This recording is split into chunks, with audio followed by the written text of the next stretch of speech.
When Karen showed up at my door screaming that my Wi-Fi signal was too loud, I thought she'd finally snapped. You ever meet someone so dead set on making your life miserable that you almost start rooting for the meteor? That was Karen, our HOA's answer to Judge Dredd, and somehow, I was always in her crosshairs. But when the FBI came knocking a week later, yeah, the actual feds, asking if I'd been deliberately jamming airport frequencies, I realized she'd dragged me into something way bigger than a neighborly squabble. It all kicked off with her standing in my driveway, arms folded so tight her knuckles were white, threatening to turn down my router herself if I didn't handle it. You know what I mean? Who even says that? I laughed, because what else do you do? But when my internet started dropping out at the weirdest times, I got this crawling feeling down my neck that maybe, just maybe, she was serious. See, Karen wasn't new to this. She'd measured my Christmas lights with a tape measure, reported my mailbox for being too modern, and once called the HOA on my grass for growing half an inch too tall. So I figured the Wi-Fi thing was just her latest crusade, until things went sideways. Devices started dropping off the network, not just once or twice, but over and over, like clockwork.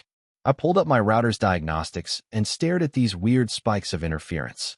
Not the stuff you get from microwaves or baby monitors. No, this was structured, like someone had built a signal jammer and set it loose in suburbia. And you know whose house the signal got strongest near? Karen's. I'd seen her tinkering in her garage with thrift store electronics, always fixing something. So I did a little test. Fired up a Wi-Fi analyzer app and took a stroll. Every time I passed her driveway, the spikes got worse. That's when it hit me. She wasn't bluffing. She'd actually built some Frankenstein device. Part of me wanted to laugh, but the other part was starting to sweat, because that's not just weird, that's borderline criminal. Still, I didn't want to escalate. I knocked on her door, real calm, asked if she'd installed anything that might be interfering. She looked me dead in the eye and said, if people followed the rules, I wouldn't have to do anything. Slammed the door. That's when I realized this wasn't about Wi-Fi or cats with brainwave problems or any of her other wild stories. This was about power, plain and simple. I thought about calling the police, but if she really was jamming frequencies, that's federal. Did I want to poke that bear? Turns out, I didn't have to.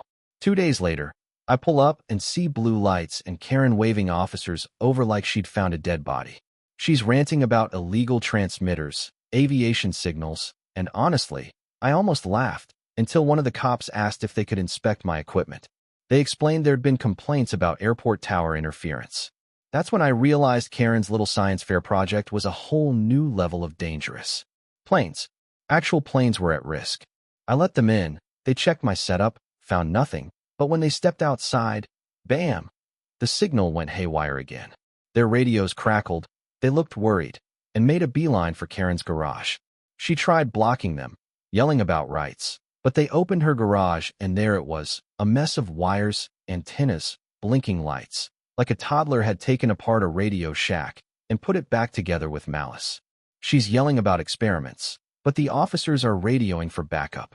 And when one of them mentioned the FCC, even I got nervous. Karen, meanwhile, stood in the driveway shouting that she was protecting the community from rogue Wi-Fi. That night, as they carted off her gear in black cases, I figured it was over.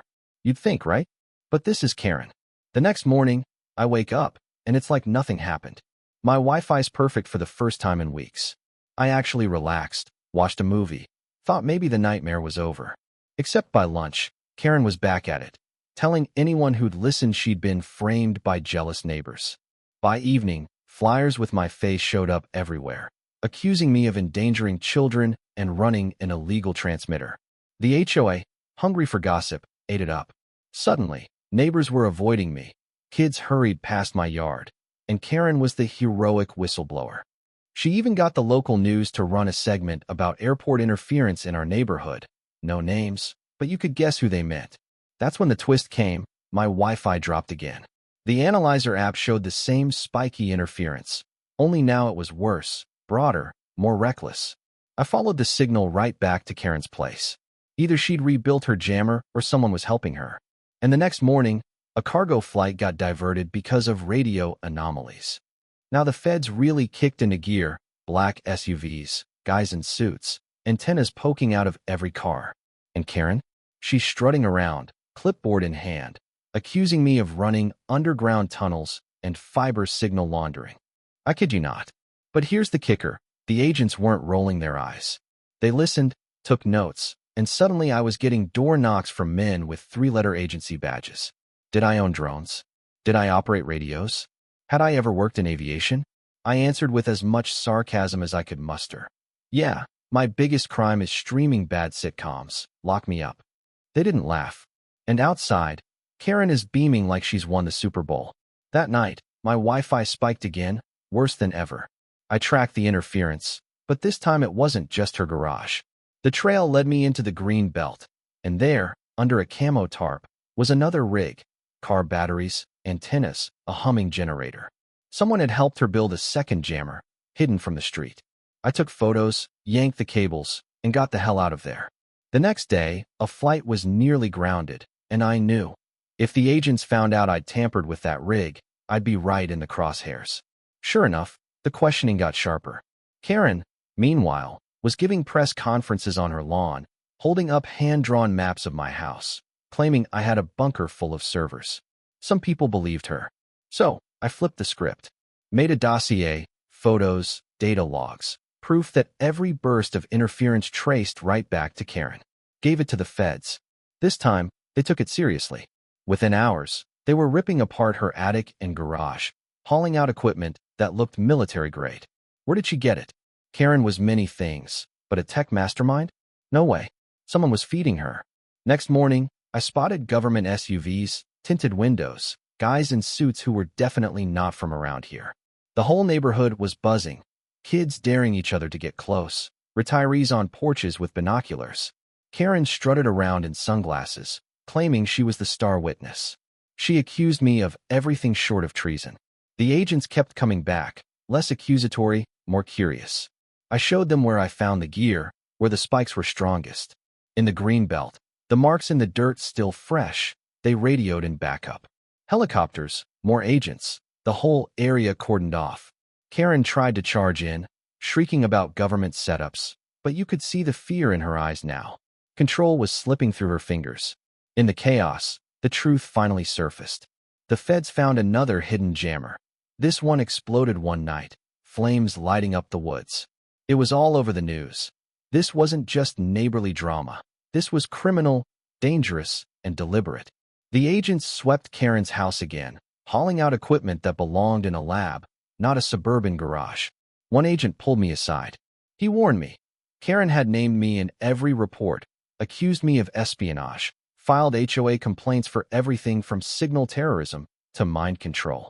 They didn't buy it, but told me to be careful because someone behind the scenes might try to shift the heat onto me. That's when I realized waiting for the feds to clean up the mess wasn't going to cut it. So, I started watching, really watching. Every night, a van with fake plumbing decals would park by the industrial park, always different spots. My analyzer screamed whenever it was nearby. Through the window, I caught glimpses of racks of radios, antennas, laptops. This was the ghost pulling Karen's strings. I logged every movement, every burst of interference, building my own case. Karen noticed. One night, she stormed across the street, wild-eyed, accusing me of stalking her, plotting sabotage, working for the enemy. I told her, Karen, you are the enemy, and you don't even know who you're working for. She froze, then spat. You'll regret this. 2 days later, the feds raided my house again, this time at her urging. They found nothing. One tired agent lingered, asked if I had anything. I handed him my van logs. That night, the neighborhood lit up with sirens as agents boxed in the van, arrested 2 men, and wheeled out enough equipment to knock out a city. The news broke. Domestic interference ring busted, airport sabotage traced to rogue operators. Karen got hit with federal charges, illegal equipment, obstruction, endangerment. The day she was arrested, she screamed about conspiracies and witch hunts. Neighbors filmed it, and by nightfall, Karen in cuffs was viral. I watched from my porch, arms folded, feeling more relieved than triumphant. The storm had finally swallowed her whole. Afterwards, things mostly went back to normal. The helicopters left, flights resumed. The HOA issued memos banning experimental electronics, which was their way of pretending they'd always had it under control. Neighbors still eyed me with suspicion, Kids whispered about the Wi-Fi wars, and I went back to my sitcoms, router humming along like always. But late at night, scanning those old logs, I noticed something. Another pattern, not Karen's, not the van guys. Something offshore, maybe. I never told the feds. Maybe I should have. Or maybe that's just the long game, knowing when to hold your cards. If that signal ever lights up again, well, I'll be ready. Because if surviving Karen taught me anything, it's that you can outlast the wildest storm with a little luck, a lot of receipts, and the kind of sarcasm only HOA survivors truly understand. So what do you think? Was Karen just a nut with too much time, or did she nearly blow up the neighborhood for real? Ever tangled with a neighbor who went way too far? Drop your wildest HOA stories or tell me where the line is between justice and paranoia. Because after living through this, I'm still not sure anyone knows for sure.